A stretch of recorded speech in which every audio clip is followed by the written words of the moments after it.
por dejarnos el espacio para esta presentación. Estamos presentando el tercer volumen de Submundo, de Underworld, editado lujosamente, como es habitual, por Outsider Comics. Aquí tenemos a Ata, que es el ideólogo y el responsable de todo. También creo que hay que dar gracias a David Molina, que ha sido el encargado de la maquetación, a Nono KAZ, que no está con nosotros ahora mismo, pero es un señor que se ha rotulado los 3 volúmenes y que ya es capaz de firmar los cheques de KAZ directamente. O sea, ya tiene la misma letra. Bueno, estamos aquí para hablar del libro, para hablar con KAZ. Yo tengo preparadas una serie de preguntas, pero creo que lo más divertido es que vosotros también intervengáis y preguntéis todo aquello que os apetezca, porque este señor no viene aquí todas las semanas. Entonces vamos a aprovechar. Por experiencias anteriores nos hemos dado cuenta que si yo hago la pregunta en castellano, luego la traduzco para que la entienda y todo esto, hay un cierto retraso, me refiero temporal. Entonces lo que hemos hecho es, hemos puesto las tarjetas con unas tarjetas con un método de traducción simultánea. Yo voy a hablar y la pregunta se le pasará escrita al señor K. Vamos a hablar de lo que queráis. Vamos a hablar de temas de actualidad, por ejemplo, lo que se le echa o no a la paella. O, por ejemplo, el reciente premio Nobel a Bob Dylan. Bob Dylan ha sido premio Nobel. KAZ puede ser, no has querido la esperanza, tú también puedes ser premio Nobel para 2017, por ejemplo. A lo mejor no en literatura, pero tal vez en química, o el premio Nobel de la paz. Not a chance, never. No? I don't think so. In chemistry or peace? I don't think so. Chemistry, maybe. I mean, they do. They don't do for comics, do they? They do Nobel Prizes for comics? I don't think so. Maybe. You know, they do Pulitzer Prizes they give for comics, but no, I think my work is too underground to actually. But who knows? You know, the world may change. You know. Yes, I will get the Nobel Prize for literature. Bueno, ha dicho que no tiene ninguna oportunidad, que no hay premios Nobel para el cómic y tal, que su... No sé si necesitáis que traduzcamos. ¿No? Sí. Bueno, pues sigamos. Acaba de poner sobre la mesa un tema muy interesante. Su trabajo no es lo suficientemente valioso como para obtener un premio Nobel. ¿Qué pasa? ¿Es que el cómic no es arte? La eterna pregunta. Podríamos responder a quién le importa, pero a lo mejor no. But you know, but Bob Dylan is also notorious for stealing other people's work and poetry and putting it in songs. So maybe not. Maybe I can. You know, since I stole Mickey Mouse and made Creep Rat out of him. So there you go. Bueno, ¿es el cómic arte? No lo es. ¿Es cómic solo algunas cosas? ¿Es solo cómic lo que hace Seth, por ejemplo, o lo que hace Kingswear? Bueno, vamos a averiguarlo. Ahora nos lo dirá KAZ. This is, do I consider my work as art? This has always been a weird question for me, because when I was with Art Spiegelman and Raw Magazine, we were making these steps to saying, yes, it is art, and we got a lot of pushback from other cartoonists and people who weren't cartoonists. But ultimately, I would say, yes, it is. Yeah. You know, if movies can be art, if television show can be art, if graffiti can be art, the comic strip is art. I agree. Yeah. What about Kingswear and Seth? What about them? Do you like them? Yeah, I think their work is. Yeah, their work is. Seth, I'm not that into. Chris Ware's work I like a lot, although it's tougher as you get older to read those little tiny lines that he draws. You know, I find his approach and his art really fascinating. Although his concentration on depression and depressed characters, I could probably live without. You know? Yeah.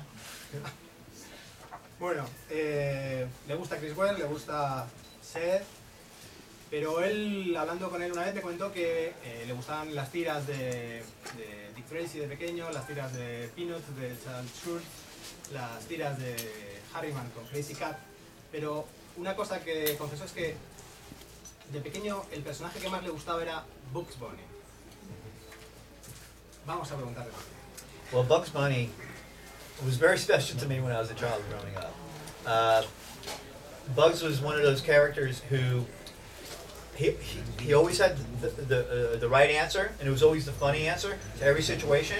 He was always the smartest character in the room, and he was very surrealistic in that, you know, you live in that cartoon universe, and which I wanted to live in so badly, where you just do this, and now you have a hammer, and you could hit somebody. Mostly, I think, because he was smart. You know, he was smart and funny.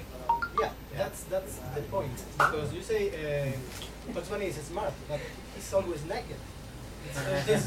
But he has fur. But he has fur. Well, he does get dressed when he dresses like a woman. Yeah. Yeah, and he's pretty hot. Yeah. Yeah. Bueno, hemos hablado de Chester Gould, que era el autor de Dick Tracy, George Harriman, Charles Schultz. Yo creo que hay mucha semejanza entre el trabajo que hace KAZ y el trabajo de esta gente, de estos pioneros del cómic, especialmente con Harriman, con Crazy Cat. Yo no sé si Crazy Cat, si hubiera nacido en lugar de los años 20 y 30, hubiera estado en los 70, 60, hubiera sido muy parecido a Underworld, a su mundo, ¿no? O sea, una gata drogada, que mantiene sexo, que persigue a un gato, o sea, un ratón. ¿Crees que si Harriman hubiera estado o hubiera nacido trabajado en los 70, haría Underworld? Well, I don't know. Yeah, of course. That's science fiction. That's a good question. I think that if they looked at it honestly, I think they would have liked it. They would have seen the humor in it. They would have seen the invention in it. You know, maybe not Charles Schultz, because right, because I don't even know if he looked at underground comics. I mean, they did exist at the time, you know, when he was alive. Yeah, the subject matter is different, but you know, but early turn of the century comics dealt with a lot of poor characters, desperate situations. You had like homeless characters, like, and you had like drunks, or like normally done, and so I think those guys probably would have enjoyed my work a lot.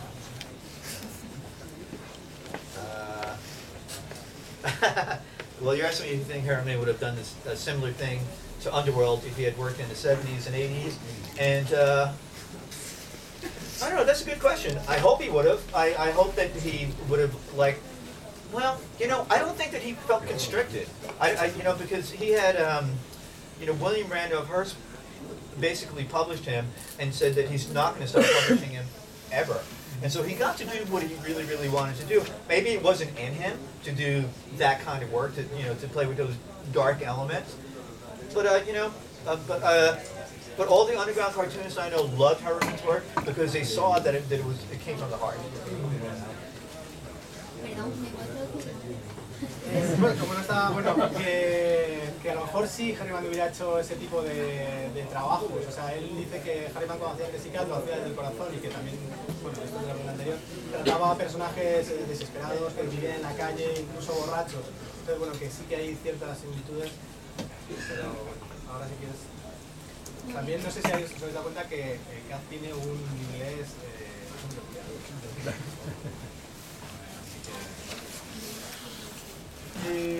bueno, otra de las cosas que está haciendo últimamente KAZ, no sé si lo habéis visto, él tiene una página web que está muy chula y está haciendo pequeñas piezas animadas. Algunos sabréis que KAZ trabaja también para Nickelodeon haciendo stories, ahora hace menos, hacía guiones y algunas animaciones para Bob Esponja. Entonces él ha empezado en esa página web a hacer animaciones. Una de las cosas que a mí me llama la atención, porque de lo que más me gusta de KAZ es cómo es capaz de desarrollar una historia en 4 viñetas. Sin embargo, la animación es un trabajo bastante arduo y bastante aburrido para llegar a la misma conclusión. La historia es la misma, pero tienes que hacer cientos o miles de dibujos para la misma historia. Entonces, si realmente le gusta la animación o si considera que es demasiado aburrida.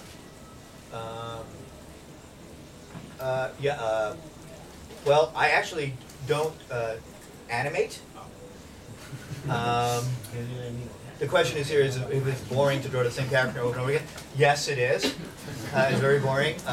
But I started in animation by doing storyboards, which are closer to doing comics.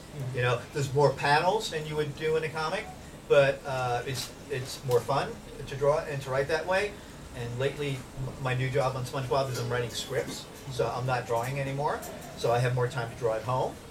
But I do really love animation. Like you asked me, when I was a kid, I used to watch cartoons on Saturday morning, and then I got very deeply into early comics, you know, like or early cartoons from like the 30s and the 20s, and I love that work a lot. Yeah. I feel like to me the early stuff there's a connection to almost an underground comic in a way, because they didn't know what the medium was at the time. They were just exploring it. As a matter of fact, most of the art forms that I like, and I'm not involved in it, but most of them that I like are the ones that are right at the beginning, because then it could be anything.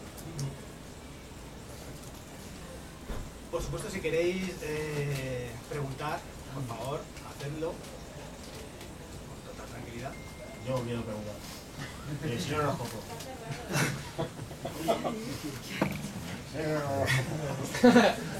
What do you say? Which is your Zodiac sign. zodiac sign? Ah, Leo. Leo.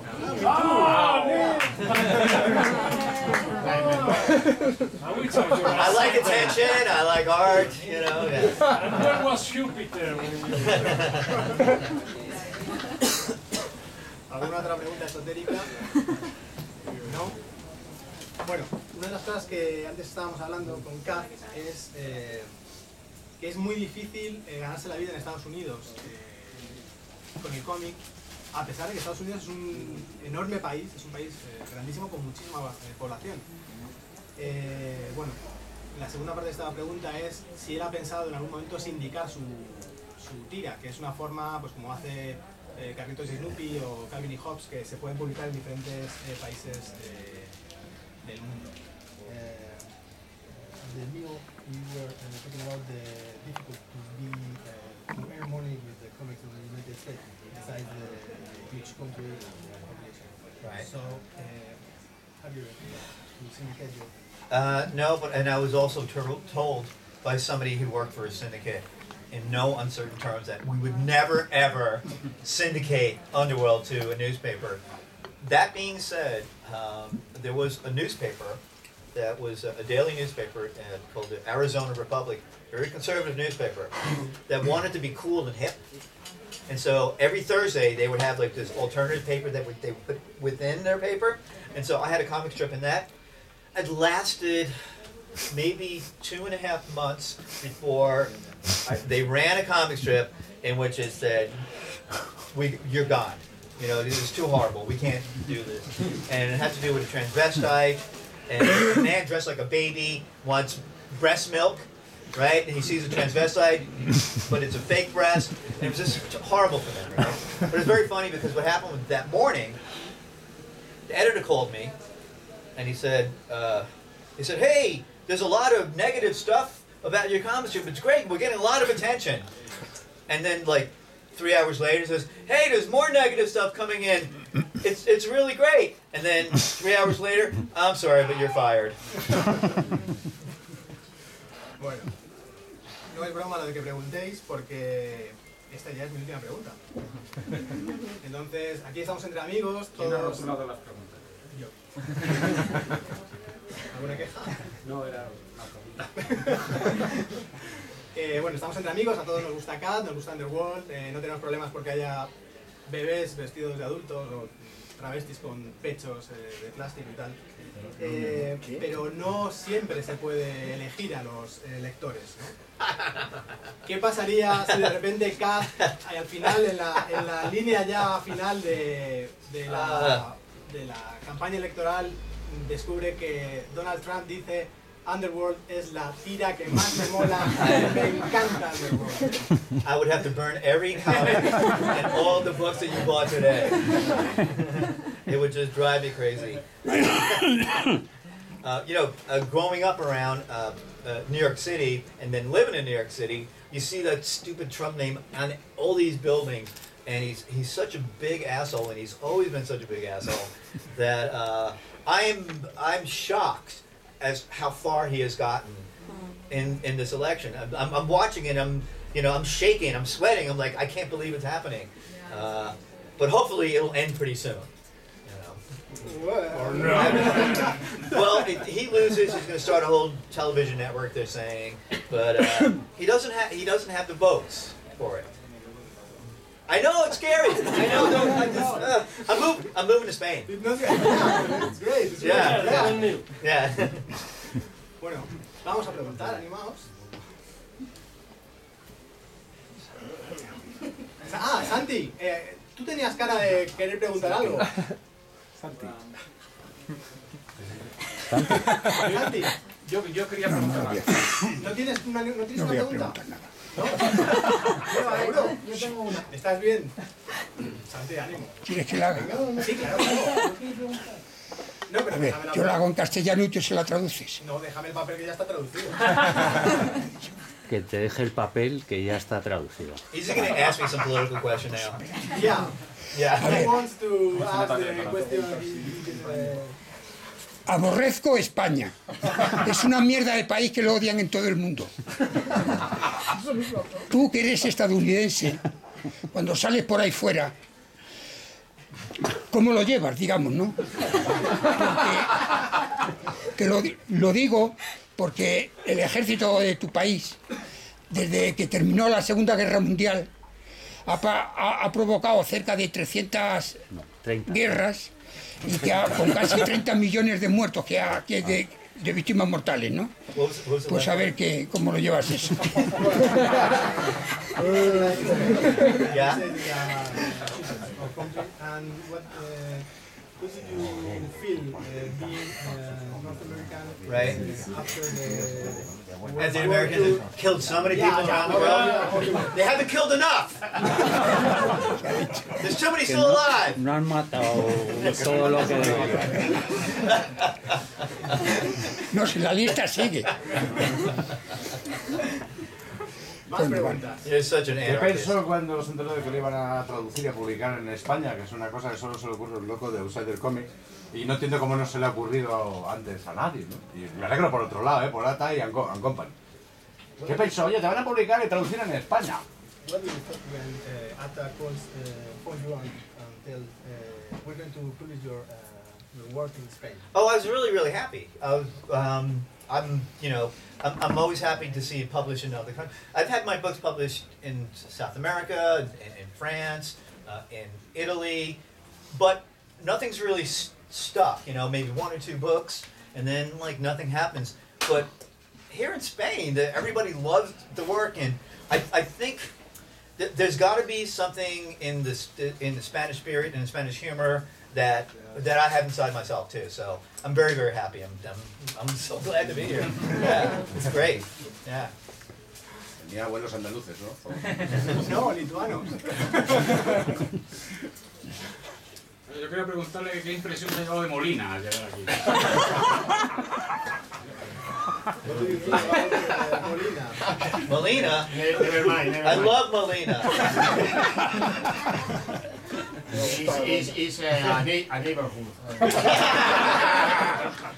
Oh, okay. A whole neighbor. In one person. Más cosas. You look like Narcos. You got Narcos and you got the look. What's going on? Pablo Escobar, it's me. It's here. It's not dead. Not dead.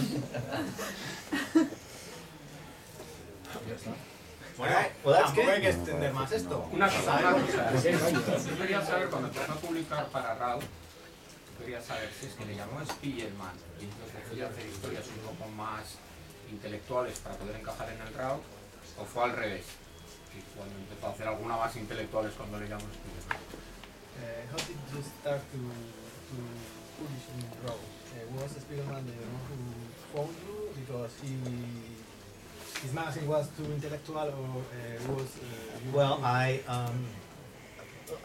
went to School of Visual Arts, and then I took his class, and I was drawing in his class, and he said the only way that you can see whether what you're doing works any way that you could progress in comics is to see your work published.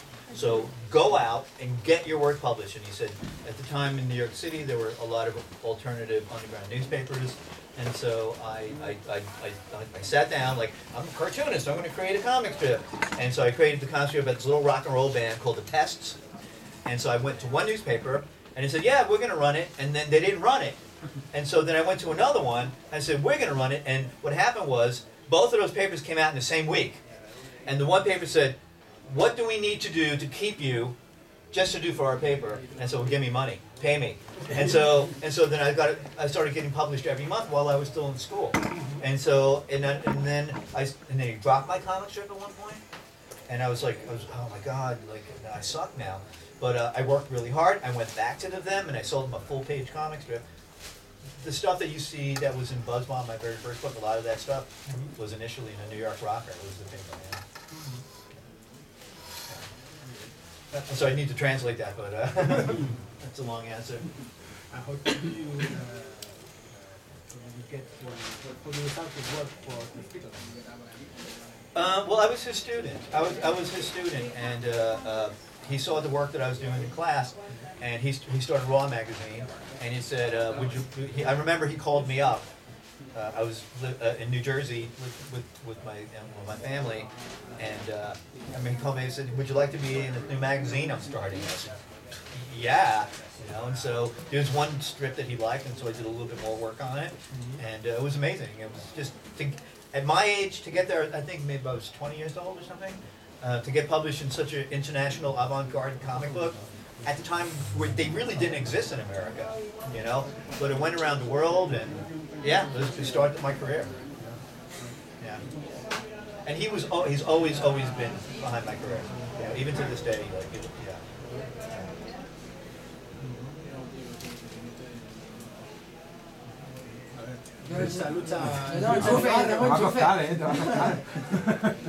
Warner Bros. No? Why the Roadrunner never died? Because then you wouldn't have a cartoon. Okay. What do you do about? What do you mean? ¿Qué harías al respecto? What will you do about if you can die Roadrunner? What would I do if Roadrunner would die? Yes. If I could kill it? Yes. If you are a killer. What would you say as a treatment? Oh, wow. That's a good one. I mean, I'd probably kill him I would probably kill him and then bring him back to life, and kill him and bring him back to life, kill him and bring him back to life, in every kind of way, I mean, you could overdose, that would be a good one, right? Yeah. You haven't done that one, Or AIDS or something like that. He dies of AIDS. He got it from the coyote? Yeah. The coyote fucked him? Yeah, okay.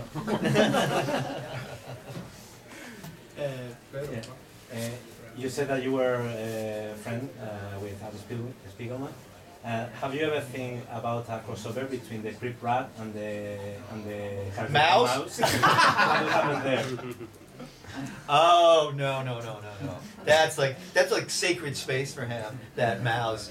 I remember one time we were doing a book signing, and so it was for one of the little Raws that came out, so he would draw the little mouse cartoon, and I would draw my own little cartoon. And at one point, because his story took place in Nazi Germany, I said, "Why don't you do a little swastika next to your name? Because that's what you're selling in a way." And he just looked at me like, "Okay, that's not a joke."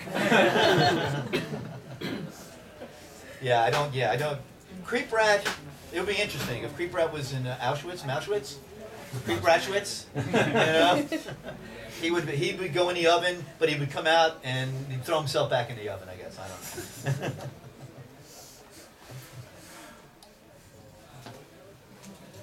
Bueno, Are we good?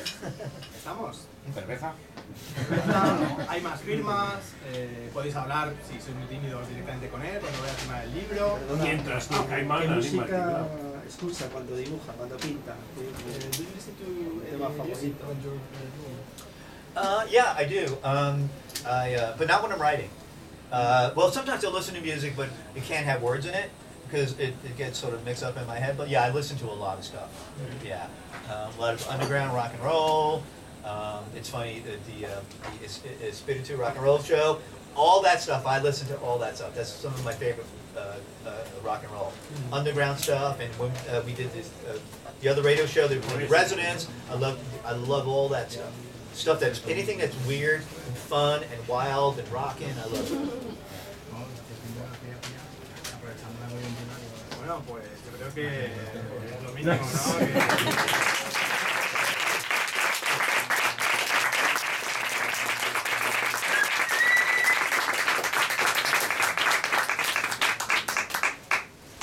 Let's work. Go get drunk.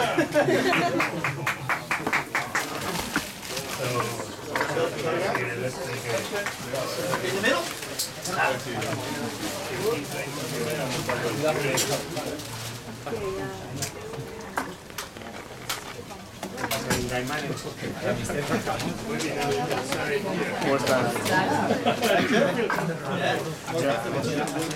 No, ahora va a hacer una